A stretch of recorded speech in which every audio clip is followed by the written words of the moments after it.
What is going on, my beautiful people, man? I hope you guys are doing freaking amazing today. This is a beautiful day that the Lord has made. Look at that beautiful sun. We got all this stuff going on out here, man. In this video, what we're basically going to be talking about is the subconscious mind and how freaking powerful that it actually is to be able to start to work into the subconscious mind and to start to rework those insecurities that you have, start to rework the limitations that you have, the mental blocks that you have, and the power of this. Now, I'm rereading this book called Inner Excellence just because of how freaking damn good it is. It's a beautiful book, has so much stuff in there, and I normally don't reread books, but this one I had to go and reread it because it's just so damn beautiful. And if you guys never read it, please go dive into there and read it, man. But the beauty of this book is that he talks about like visualization and getting over mental hiccups. Let me give you an example right here, man. So he said that there was a time where there was a pitcher who was pitching in a playoff game. He was pitching in a playoff game. Actually, okay, I'll give you another one. So there was a pitcher, or not a pitcher, but a player in baseball. He was an outfielder. He was playing out there, and he was basically he missed a big pitch. He made an error, which is basically passing it from second base to first base. He made an error doing that when there was something happening. He made an error, and then all of a sudden he started thinking about that error, and that error turned into two errors. That two errors turned into three. Boom, boom, bam. It's a mental hiccup. They even would freaking go into practice with him and his team. They would go into practice, and then they would basically say, okay, like, we're gonna blindfold you. They blindfolded him, and he could make the pass perfectly blindfolded. He would just do it, practice it. But sometimes the way through our problems and insecurities, or problems and mental blocks and stuff like this, is not by just doing it more, not by just practicing more. If you're missing a whole bunch of free throws, it's not always by practicing more. If you have a whole bunch of anxiety whenever you go and talk to somebody, it's not always by just going and talking to more people. Sometimes there's mental blocks in our mind that is preventing us from actually being able to get out our best. So for him, he actually realized that, you know, I think his dad had called him and said something about it, but basically the whole thing on here was the mental block that it was. It was a big mental block for this guy, and it was real hard for him to get over that. And in the book, he talks about ways to get over our mental blocks, and I think it's so damn powerful, because for him, he had to go and imagine, or his dad told him something, and that allowed him to be like, allowing him to let go and alleviate that negative energy that was tied into that memory. Now, we can do that in a different type of way. So this is powerful. What he's talking about in this book, he was basically saying that you can alleviate this type of pain and this type of stuff that we have by allowing yourself to go back into the memory, but allowing yourself to remove yourself from there. And then stay with me on this one. So you're going into the memory. Let me give you all, I've seen it work so powerfully for me. But you're going into a painful memory, into that painful memory.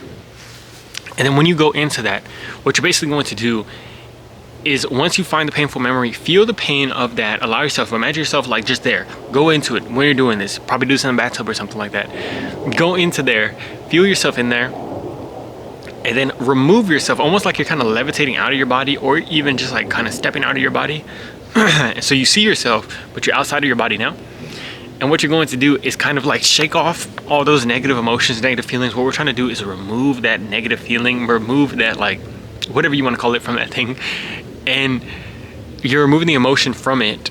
So you're trying to shake it all off. And what you're going to do is try to prime yourself to get into a high energy state. And that could be, for me, the presence of God. Getting into that presence of God is so damn powerful. It's just imagining, like, I even did it for myself. There was like a moment, you know, at work, where you're kind of like thinking about, oh, okay, like, I don't want to stand still because, like, people are going to be telling me to do something. It's going to be happening. People are going to be looking at you, standing still, whatever, even when you have nothing to do. And that was kind of something where I was like, oh, I don't like that. Like, I wish I could just stand still. Who cares?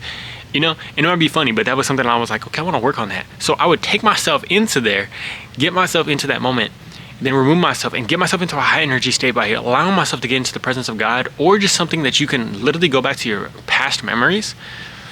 Imagine yourself that time where you were calm, confident, you had that energy inside of you. Imagine that, and you're trying to get into that, and then bring yourself back into that memory. So for myself, I would take myself out of it, and I started imagining, there's something that I read in a devotional with my mom yesterday, and it was that trust is the gateway to heaven. That is beautiful. So for me, it's like trust is the gateway to heaven, and having fun in our life. If we can trust God, then we can continue to have fun, continue to enjoy our life, and just allow ourselves to let go and stuff like that. And for me, I stepped out of my body and I was literally just getting myself into that high energy state by allowing myself to bring myself to that, knowing that trust is powerful in any moment. And I got myself to that high energy state.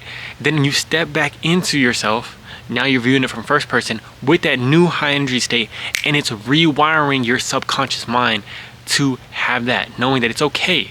And you can make a small change also. Make one small change in there that you would have wished you would have done differently or anything like that, or you know, even the thinking differently could be something powerful. So that just allows your mind to kind of like let go of it.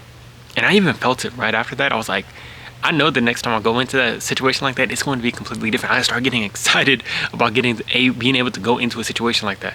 So this is powerful for you to be able to rewrite your limiting beliefs. And I'm going to continue to talk about this because this is so powerful. The power of the subconscious mind. Nasir Federer, no, I forgot the guy's name, but he's like one of the top 3 tennis players. Probably he's been the top tennis player in the world for a while. And he was basically saying that he learned some research studies that said that our mind operates 5% consciously. 5% of what we're doing right now is conscious. The 95%, the rest of the percentage, is unconscious. And that is literally insane. And he said for him, when he found that out, that was absolutely insane for him, and for me too, knowing that 95% of it is subconscious. So what we are doing right now, of course we're doing it, but there's still things running in the back of our mind that are like making certain things happen or allowing us to feel a certain way about ourselves. The feelings and the thoughts lead to certain emotions. And if you're not super happy, you're not feeling good all the time, that's probably a culmination of those thoughts. And that subconscious, that 95%, is running you to operate like that. But you can start to rewire this. And now this is something we're going to continue to talk about. I know it's a little bit complicated, but catch me in the next video. We're going to talk about it a little bit more. This is beautiful. You guys are beautiful. Love you guys. Talk to you in the next video. Peace.